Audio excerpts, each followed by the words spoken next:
This video is going to show you a solo Grandmaster Nightfall getting platinum rank. So I done a poll yesterday, as you can see on the image top right. There was a bunch of options for what loadout you want me to run tomorrow, which is today, and the winner was Jotunn Warlock by a mile, which I can understand because Jotunn's a fan favourite exotic amongst people. So this is a Jotunn solo GM for you as a result of this poll. If you missed the poll, keep an eye on them.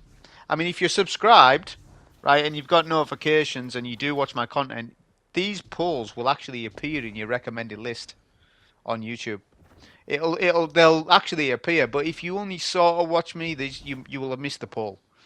So that's just sort of information on it. But I'm using a Jotunn build with the exotic helmet Dawn Chorus, which improves Scorch ability and the Daybreak super itself.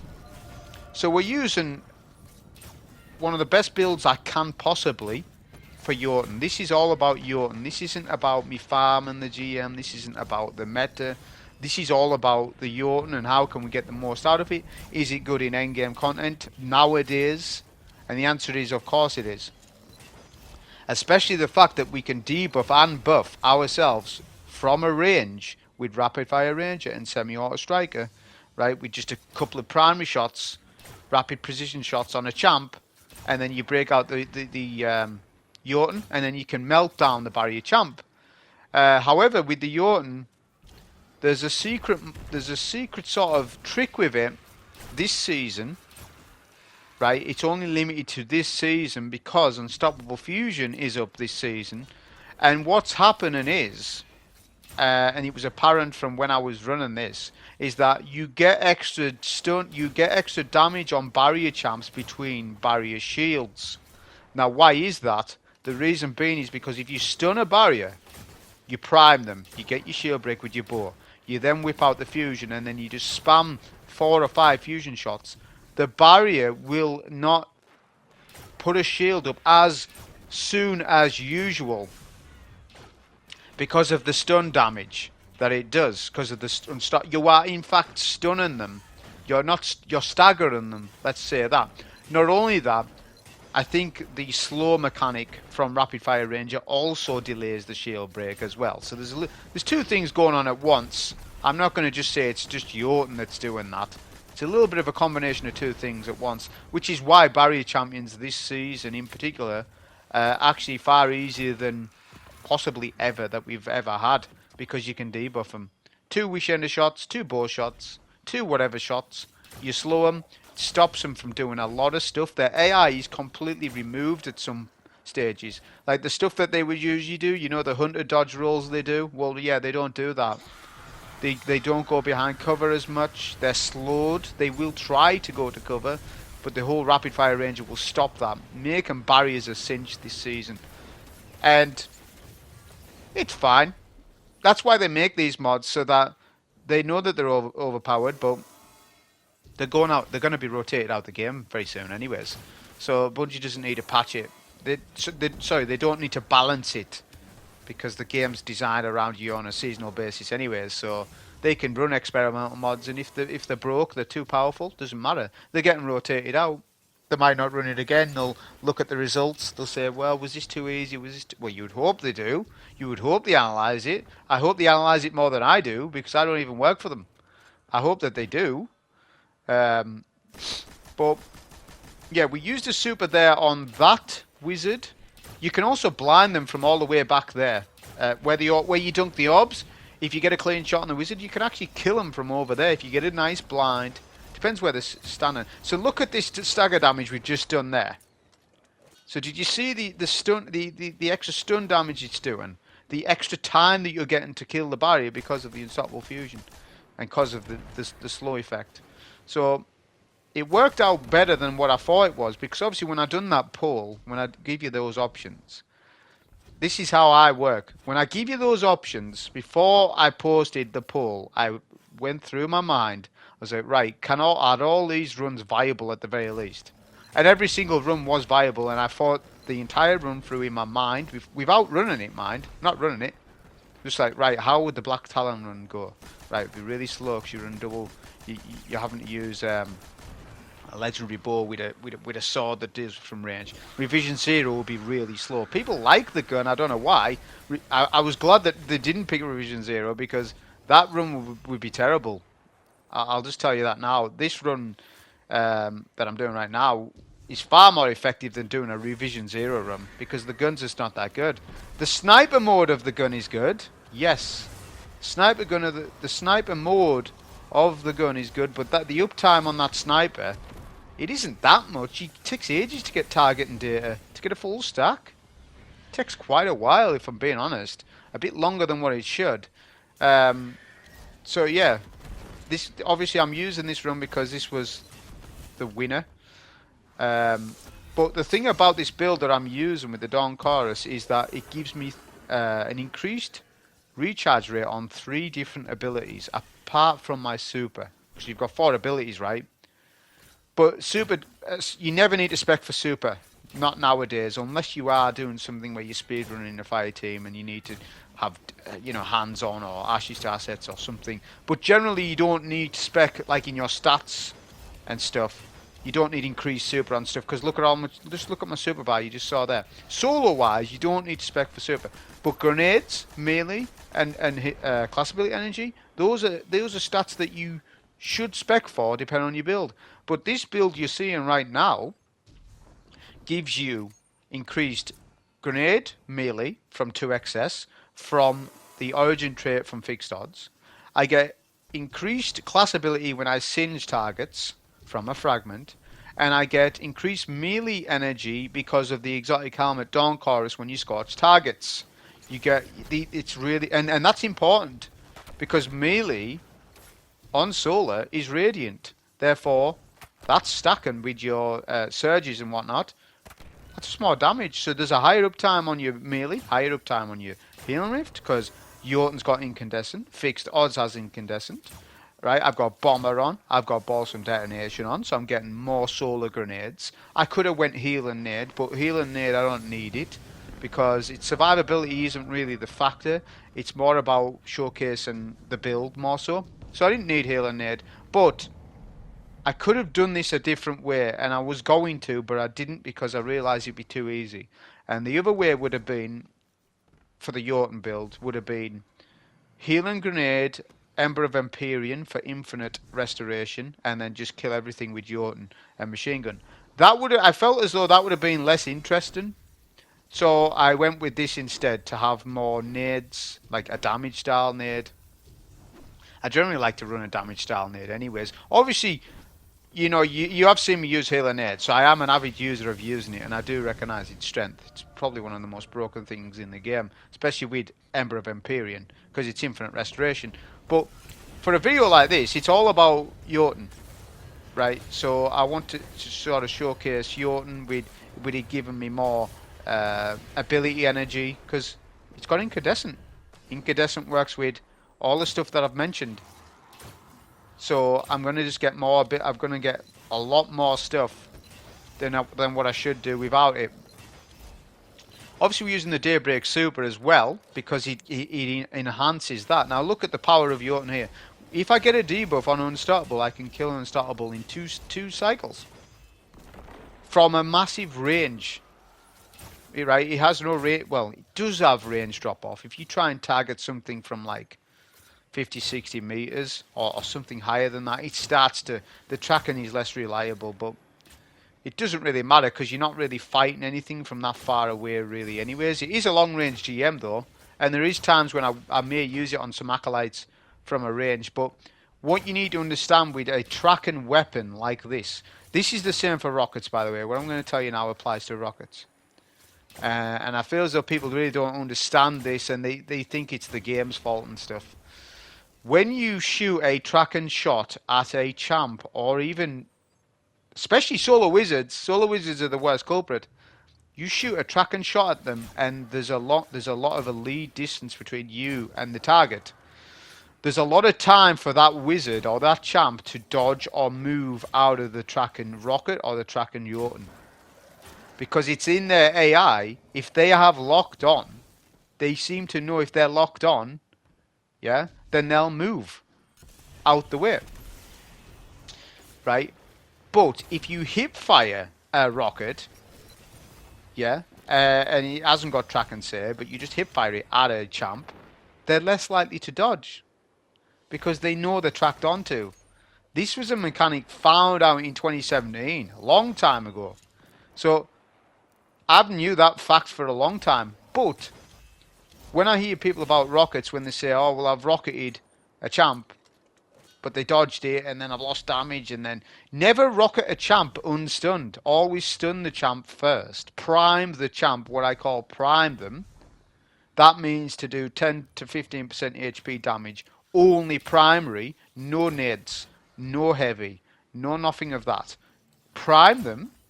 And this season it's even easier. Debuff them, you prime them, you debuff them, you get your shield break very easily, comfortably, and then you whip out all your damage, your nades, your fusion, your radiant melee, and then you just melt them on second phase. When champs first came out in 2019, we all recognised that first. That you get more time on the second stun than you do the third stun. But people still fail to realise how the hell a basic barrier works. On a basic level, you always do damage after second stun. Solo. Fire team, it doesn't matter because you've always got somebody, or you should have somebody available just to quickly, instantly take down the shield anyways. So you can mow them down. It's more of that your fire team goes on sort of a rampage and you can just melt the barriers anyways, or any champ. But when you solo, you need more strategy. Like right now, I need more strategy. This barrier can be a pain because the barrier will not push to you. He likes to hang around the stairs, and the visibility from me to the barrier is bad. This particular time when I was fighting this champ wasn't very good because look at the angle I've got on him. He moves to the right, I'll miss that shield break. So that's what I was worried about right now. So it wasn't the best position the barrier was in. He moved left slightly, which was helpful. And then we'll just finish with Jotunn. So that wasn't the best example of like Jotunn being powerful, but that was more about I was up against it. But obviously arc resistance stuff was helping me stay alive whilst I was fighting the barrier. We'll go for ammo. So what I found with this run is that I was using a lot more ammo. Like the ammo, I wasn't getting a lot of ammo drops later on at the boss fight. I suppose maybe I was just spamming it. I'll watch it back, see what it was like. But he holds 78 shots, and I have got Solar Scavenger on. It's important that we run a scav for a build like this. Because if we don't run scav, listen, it's less shots. Yeah, we could have doubled up on solar weapons surge, but that would have been the bad play. Because if you do such a thing, right? So if you run double surge and then that means you've got no more room for another class mod. Because I had a tier 4 resilience on, which is 4, and then 2 surges, 3 apiece. That makes 10, right? So there's no room for a scavenger, so that wouldn't work. So yeah, it's more damage, but it's less ammo, which means it's probably less damage overall. Just think about that for a second. So it's not always about putting on more surges and stuff, right? When you're in a raid, yeah, you should have your triple surge on. If you're in a dungeon, yeah, you should have that on. But like when we're solo, you need to strategize a bit better. Of right, should I be running 2 surges? Can I? Can I fix? You know, can I swap a discipline mod for a resilience mod? I couldn't for this because I wanted my split to be good. Tier 4, Tier 10 resil, Tier 9 discipline, Tier 8 recov, and I wanted it like that. So it was just how it rolled when I checked out the build just before I'd done this. So we've got a solo wizard up ahead. That's where Jotunn's going to come in and make short work of them. That's the hardest thing with Scarlet Keep. If I was to run a really bad build on purpose in this, say I ran blue gear, right? An all blue gear run, which I've done lots of blue gear runs in solo GMs. I've done loads. So I'm not looking to, I don't have any ambition to do one right now. I'm just being honest with you. But if I was to do that, the biggest problem with that run would be the Solar Wizard all day. Jotunn makes short work of them, and it makes the Solar Wizard so easy, it's not even a joke. Like, it's so easy that you could joke about it. Really. Right? Now, if you get a shield break on them and they are disoriented and they go behind cover because they still sort of slowly float to cover, fine, let them. Let them regenerate the shield because as soon as they re-peak, they're going to get blinded again. And it's one of the best counters to a solar shielded target in the game is Jotunn. It's one of the best counters to that because it blinds them. Noted, it's not like for an excessive amount of time, but especially if you can blind them and slow them. So you're doing something like something that would stasis that would do, but you're not even on stasis. Right? You're suppressing them with the Rapid Fire Ranger and your shield disorienting them with Jotunn. It's a very interesting playstyle if you think about it, because I'm not on a build that's all about control. This build's more about Scorch and spreading Scorch and getting lots of melees, grenades and hail rifts, but just because of how this season is, it just ended up being working out like that. I've got a super, so it was best not to use a super on that barrier. You can use Dawn Chorus on a barrier champ and kill him, and you'll see me do that, but it goes back to what I say about barrier champs. You should never go with your heavy damage first. You should always be looking for a shield break at 10 to 15% HP first. Remember, you always get more time on a barrier on the second after the first stun. You always get more time on that, whereas the first stun you don't get any time. So with this room we're going to do a bit of Jotunn and super. I missed a couple of swings there. I thought the wizard would burn out, but my idea with this, just pretty much like the Strand Hunter run, was to get one super and kill 2 wizards. That equals profit. That didn't happen because I thought the solar wizard would burn out. I sort of missed a couple of swipes as well. So the super wasn't the best, but the intention was there. This wizard's killed anyways. It's done. So, you know, it's still quicker than sitting on a super. You know those people who just sit on supers. It's not just in trials that they do it in PvE as well. They sit on a super for like 30 seconds. It's like, why are you sitting on a super? Get it used. You know, that doesn't mean you just use it on anything. But you look at the room, you look at the ads, right? What's the pain to you right now? The wizards, right? We've got a solar super. Use it on them. You know, I even use it on a barrier because obviously I've used it now, my super. No matter what super build I had on right now, it wouldn't matter. I still wouldn't have got my super for plate 2 on the right hand side. So we're just going to use Jotunn for that. But we will get a super for middle plate. By the time we do all of that and kill the barrier and all that stuff, which is only what, 2 or 3 minutes gameplay, by the time that happens, we've got another super. We'll use it again. This is about being effective with your supers and strategizing rooms better.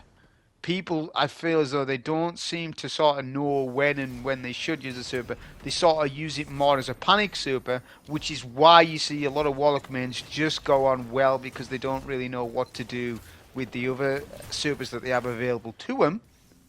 So it's like, well, just go on well. You can't go wrong with well, especially Phoenix Protocol now, just with how it is at the minute. I mean, it's not that it's had a buff. It's just that its uptime has went up. I think it's since Starfire Protocol got nerfed. Starfire, the Fusion Aid one, right? The Super Regen one has just went up. Its use has just went up. That's what happens. We're going to mow down the 4 Acolytes, 2 from left, 2 from right. It's important that you do this a little bit, because if you're out of position, the barrier can get some pot shots on you and you could die. But that's why we use the stairs as protection. I'm going to try and get a debuff off first. We'll Solanade, melee, and then just spam fusion. Look at the damage that we're doing. The ignitions. So what you need to understand is you've got the ignitions going there. We nearly almost killed that champ there, right? Which if I pushed a little bit harder, I probably would have before that final shield break. What you need to realise is I've got Elemental Fury on as well, which does your ability damage, does more damage to champions. That's a big one, that. And I feel as though people have missed that one as well. Like if you're on Hammer Titan and you use that, you'll find your hammers are doing more damage to a champ. Assassin's Cowl on an Arc Hunter, you'll find your punch is doing more just because of Elemental Fury. It's a really good mod. So we're going to cap middle plate. All plates are done. We need to cap the other plate, I think, left as well. Sorry. But I've got a super, so I'm going to cap middle because middle has the hardest barrier in this room. So we'll get a debuff with machine gun rather than bow because bow's too slow at the minute. Right? To do this, to how I want to do this, it needs to be like this. Get a stun, then jump over the Thrall, and then use Dawn Chorus. Look at the damage it's doing. I had a third super left after kill, which means that's enough super to get us out of there. You always need to have an exit strategy when you're using a Roman super. And that, I did get hit in the back there, but my movement was good enough so that I wouldn't die. And it was comfortable. I wasn't worried about that little section there. I knew that there was still 2 snipers alive, but I made the best of the super by profiting on a champ that's arguably harder than the others because there's 2 snipers that spawn up in mid and a bunch of Thrall.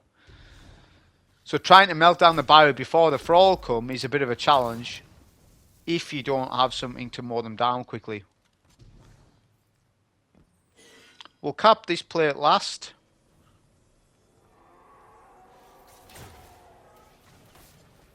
We're going to back up a little bit. The reason why I've done that is because I've realised there's a rogue Thrall.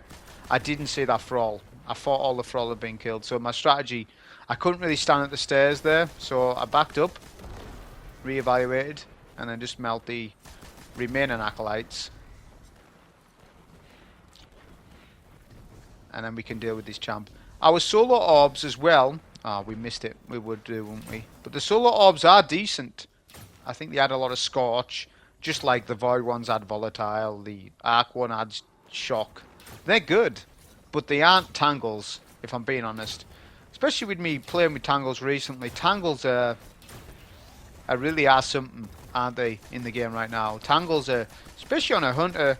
I mean, even on a Warlock, they've buffed it. The one that suspends. So, Tangles are king of the orbs.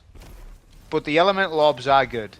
The thing is, what I'm worried about is the Elemental orbs aren't a feature in the game. They're not a feature. They're just on the artifact. Right? So next season, we might not have these mods. We might not be able to generate Elemental orbs, which is a shame. All classes...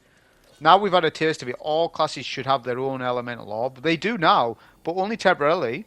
Unless they add it as a feature. But I guess Solar and Void, they have Void Breaches, Fire Sprites and stuff like this. But I still think they should have orbs, definitely. Because these orbs aren't as strong as the Tangle ones. But they are a nice addition. So I think they need to look at us having some Elemental orbs that are in the game. Permanent. Let's not have this seasonal stuff all the time. Well, we have seasons, but there's some mods that should just be permanent, and these Elemental orbs should be added. It maybe have to be a class mod you put on. I don't know. I don't know how they implement it, but why create Elemental orbs for one season? That's my argument. Why just make it for one season? They've made the assets. They've made the mechanics regarding them. What? So they're just going to go away now? That's it? Surely not. Surely they're going to implement them again somehow. Without the seasonal artifact, that is. So this section, there's 2 snipers. You need to prioritise those and all the acolytes. The barrier will teleport. You can kill the barrier on this platform, but when you kill all the adds, that barrier actually teleports to the back of the map up here. That's where you want your strafe bow to come in. I'm using a kinetic lightweight frame bow, which I found to work fantastic in this, right? Because it 2-shots red bars, it 2-shots barrier shields when they are debuffed, and if not debuffed, then it's a free shot. But because it's a lightweight frame bow, it's got a fast draw time, so even if it is the free shots, it's fine. Look at that. Look at that shield break. It's good. It's decent. So this bow is fantastic. I know there's a lot of talk lately of lightweight frame bows are bad because of all these things that they've done with bows and like the lightweight frame bows. Listen, just use a lightweight frame bow, especially this one because it's really good. I know that they've changed accuracy and they've reworked a bunch of things the way lightweight frames bows work, but that's more PvP based. I think that's more like, I mean, more PvP players complaining. In PvE, lightweight frame bows, to me, are working almost as they've always done. I don't see much changes with it. Especially this bow. This bow is fantastic. I have no complaints with it at all. It actually works really well. And I've told you, legendary primaries aren't good in the game right now. Bows are though. Legendary primary bows are good, and legendary hand cannons are good. Legendary ones I'm on about. But like legendary autos, they're bad. Legendary pulse rifles, they're bad. Legendary scout rifles, I would say kind of bad as well. Although they do offer a long range playstyle, but they're not as good as legendary bow. Nowhere near. I would say one thing that they've got is shoot loot, but so is bows. That's why people use scouts in GMs, because shoot loot. That's really it, and that they can stop an unstoppable from a distance. But so can Jotunn. So can Jotunn, which I'm showing you in this run. Not to say that it's applicable for every single GM, you know, but like I say, it is always a good option. Whenever you're doing something like a day one raid challenge or something, or you know, you're playing something day one and you're under-leveled, Jotunn's always a good option because it scales well in the game. And what I mean by scaling up well is that even if you're 20 levels under, it will still do decent damage for you. Whereas some weapons scale badly. Right, I'll give you an option. Delicate Tomb. Right, Delicate Tomb's an arc fusion, right? With some benefits for traces or whatever it is. It just isn't that good in endgame. It's alright on a planet, maybe even a lost sector, but anything more than that, Delicate Tomb's just not doing a good job. Telesto and Jotunn are the kings of exotic fusions because they scale well to endgame, and it just means that they just work. Especially if they've got a champ mod that season. Unstoppable fusion, they always really work well. So what I'm doing here with the strategy with the Shrieker is closing him up and opening. Because, if you remember, last time we nearly died in a server with the Shrieker, and I don't want to waste my server now, because the Shrieker's almost dead anyway. So what I was doing was actually pre-firing Jotunn whilst the Shrieker was about to open to get 2-3 shots and then back up to close the Shrieker, because Shriekers are worked on radius. Imagine if they didn't. Imagine if Shriekers were just open all the time. They would be the hardest enemy type in the game. But no, they close up and it's based on meters away from you. There'll be a code somewhere. It's probably 30 meters. It's probably something like that. It's probably 30 meters that they're coded to. And because I know the landscape of Scarlet Keep really well, I know the exact footing of where you can stand to open and then close the Shrieker. Some Shriekers you can keep them open and then they're de-aggroed, which happens in Corrupted. In this one I don't see it happen and they'd still fire you. But that's how you can reliably deal with them. If you're on Strand, just shackle them, which is a really good strat, and then just melt them down. Pay attention to ammo drops at this point. This is when you want to start looking at that, because you've got this whole tower to climb. Right, so you need to think about your ammo, you know, how much ammo do you want to use here, because once you go up the elevator, ammo counts a bit more here. I would say this is the first time where you're starting to actually reevaluate your ammo a little bit. I mean, I've got full max everything, but if you go on here with low heavy, you know, like 50 bullets or less and then barely any fusion, it's gonna make the tower section a lot harder than what it needs to be. I was unsure what to do at this minute because the Acolytes were hiding, of course. They pushed though. Notice they push when you get a shield break. That's just what they do. But the Barry was hanging out in mid too long. I was like, yeah, I'm killing him from here. Jotunn will finish. No, actually I'm going to finish with machine gun, but I could have finished with Jotunn. I'll go back for any special. I'm nearly max on heavy. That's good. The ammo's healthy. We'll get all our reloads. So obviously I don't think solo holster's working well with Jotunn for some reason. And then we'll deal with the elevator section. So you can emote the elevator section for all enemies to de-aggro. I don't like doing that for this. I prefer to just do it this way. So you look up to see where the open areas are, which by the way is, I don't know if it's fixed or not actually. I'm not sure if it's fixed or RNG. I'm not sure, but there's always 2 doors and then another 2 doors next to each other, which means half of the room, no enemies will hit you in the back. You need to know. So you need to place the open doors in front of you, right? To then jump in and then you get join allies. If you fall down, there's a Shrieker down below, and the Shrieker obviously would kill. Well, yeah, it would. You know, there'd be a high chance of death then, wouldn't there? And then you just waste an ammo because you happen to kill a Shrieker and stuff. So you get penalised if you fall off lift. This section is, for me, the most difficult part of the tower, I think. But you can manipulate it to make it easier. So you need to remember the mechanic regarding champions. When there's adds surrounding the champion, right? So in this case, there's still an acolyte or 2 alive. This barrier wants to stay here. That's good. We don't want the barrier pushing. Sorry, not pushing, but de-aggroing to the solar wizard, because then two champs will hug the solar wizard. So you need to confirm the kill on left or right barrier when he's still killable, because when you go around that corner, it's a death trap, obviously. So you leave an acolyte up. That is the strategy. Leave an acolyte up. The barrier is confident to push you because there's an acolyte. There's chances that the acolyte's going to die to ignition damage as you're dealing damage to that barrier, but as long as you get 1 stun and a debuff, melt, confirm the kill.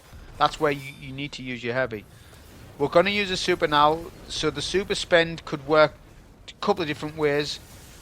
What I could have done, which would be a little bit more risky, is prime the barrier, the remaining barrier champ, get a shield break on him, pop super, kill him, then kill wizard. That you could do it in 1 super, but the risk of that would be a little bit higher. I just ended up confirm and kill on wizard first, and then let the barrier de-aggro, because the barrier then wants to go to the elevator, block the exit. Right, champs do this. So we'll just kill him from a range over here, because they don't take that long.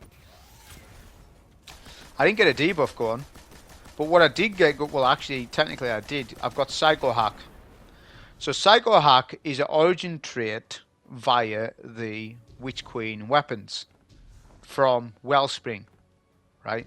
It's literally one of the best origin traits in the game. It's like Land Tank, but it's working differently. Land Tank is a buff to damage resistance. When you get a kill, you get Land Tank, right?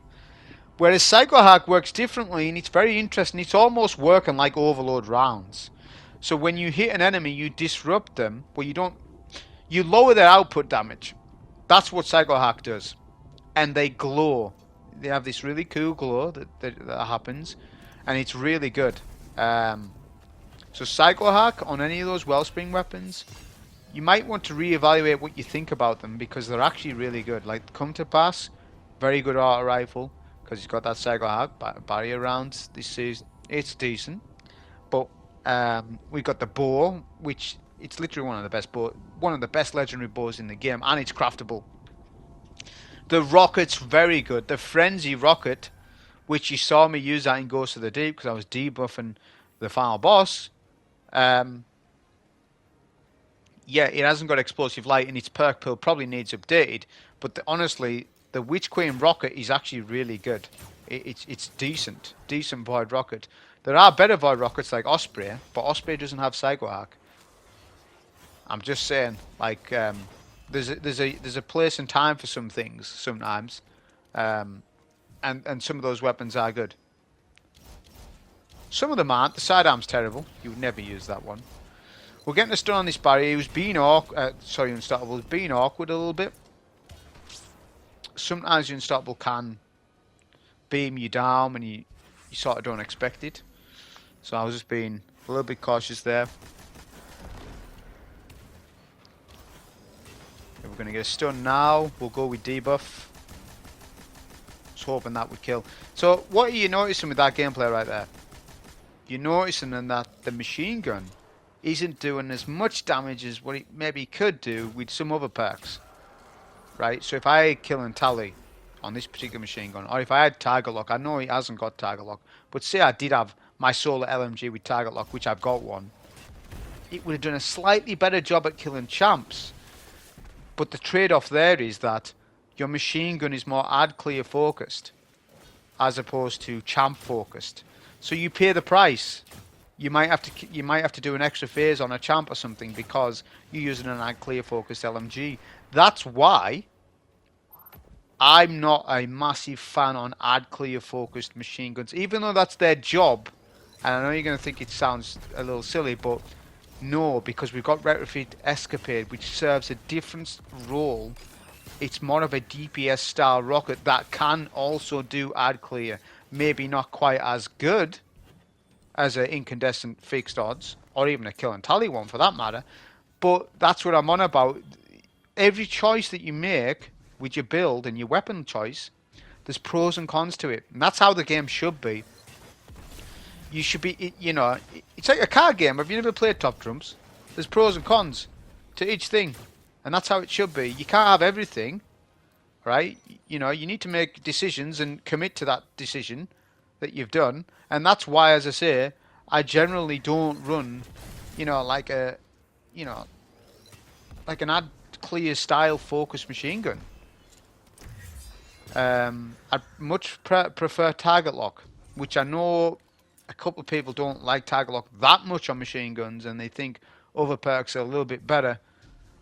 But I still stand by the fact that when I'm solo, I'd much prefer a target lock LMG because I'm dealing with champion solo. So that damage it does, especially when it ramps up to ×4, ×5. Sometimes it won't ramp up to ×5 because you've killed the champ by then. But that's why I value your Vorpals, your Frenzies, and your target locks more than even like a Volt Shot LMG or an Incandescent LMG. I value those more because the ad clear is going to get done with my build anyways. So, but it made sense for this run to use an incandescent machine gun, and I stand by that. That obviously is better than me running another style of machine gun because I'm going to get more ability energy for my stuff, and it just showcases everything a bit more. But the price to be paid for that is that you do less champ damage then. Because incandescent does not proc mid-kill, it procs on-kill. That's no good to you when you're shooting a champ. You got it? So for the boss, when I was going to use super, but I ended up not doing that. I'm going to pop healing rift behind cover. Always pick a good place to start, because these wizards are asleep. You wake them up. Right, when you wake them up, go in with the damage. I was going to pop super, but by the time I start melting the first wizard, I get less damage out of my super because now it's just one wizard. So I'm like, right, I'd rather sacrifice a little bit more machine gun ammo, get blinds every time, because I have full control of these wizards. So I'm like, I'd rather not, and I'll save the super instead. Because I didn't know how quickly I was going to get to the next wizard phase, because for that phase, I almost certainly want to super. I could have even supered the boss. The reason why I didn't, though, is because if I super the boss, you have no super for the solo wizard phase, and I think that's a worse trade-off.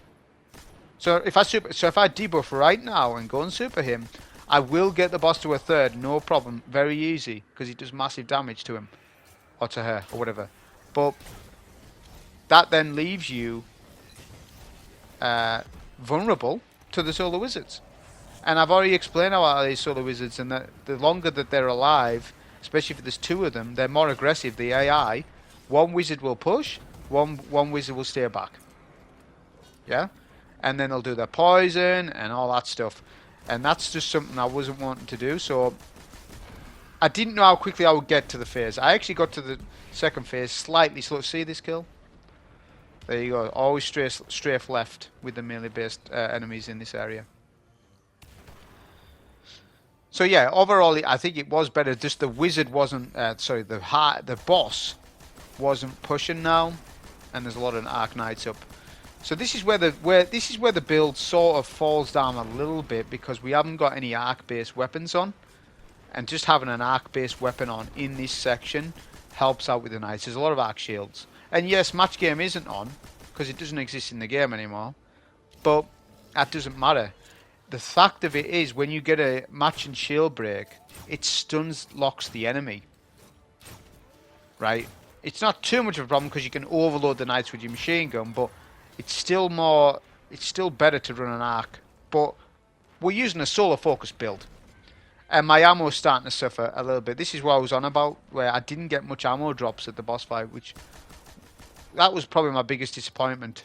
I do end up having enough ammo to deal with things, but I was hoping I would got a couple more special bricks than what I did. My ammo's not looking good right now because look, it's like this. We've got another 2 phases to do. We've got 2 unstartables to do, which we want some machine gun for them.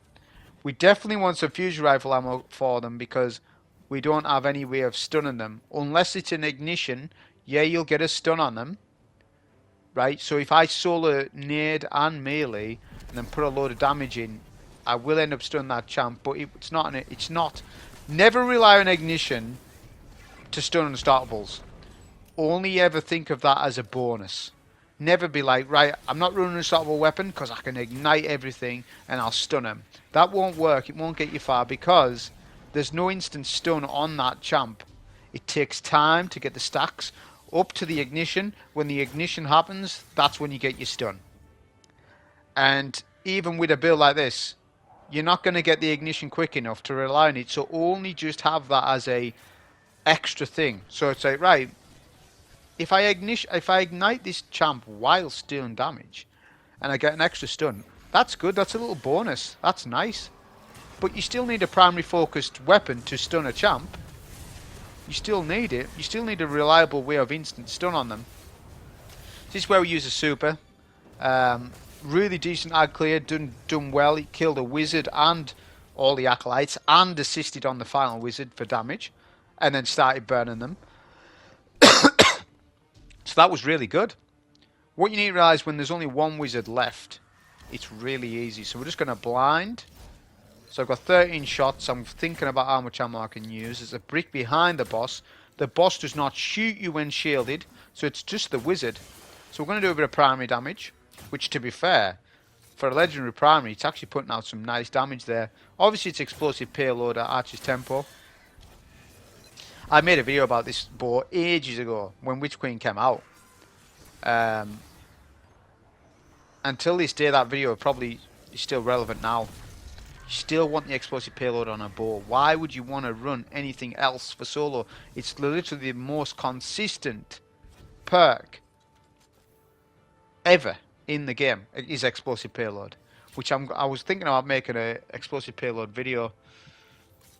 Explosive rounds, the history of it, because it's been such a valuable perk. It's been a solo man's best friend since D1.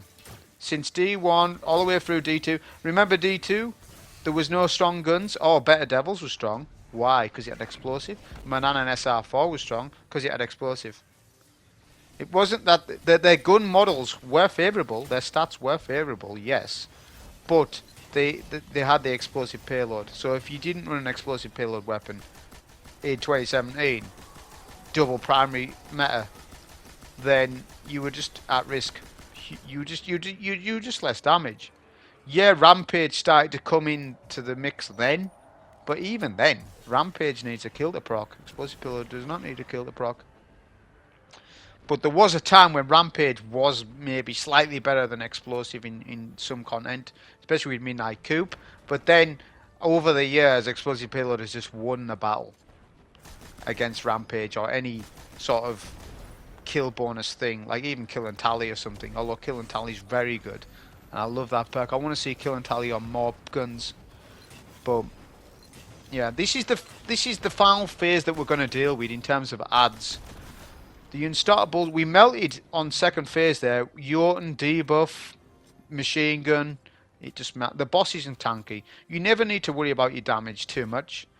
Only on critical moments like phase 3 is important for damage, but phase 1 and 2 isn't. So we'll get a stun here.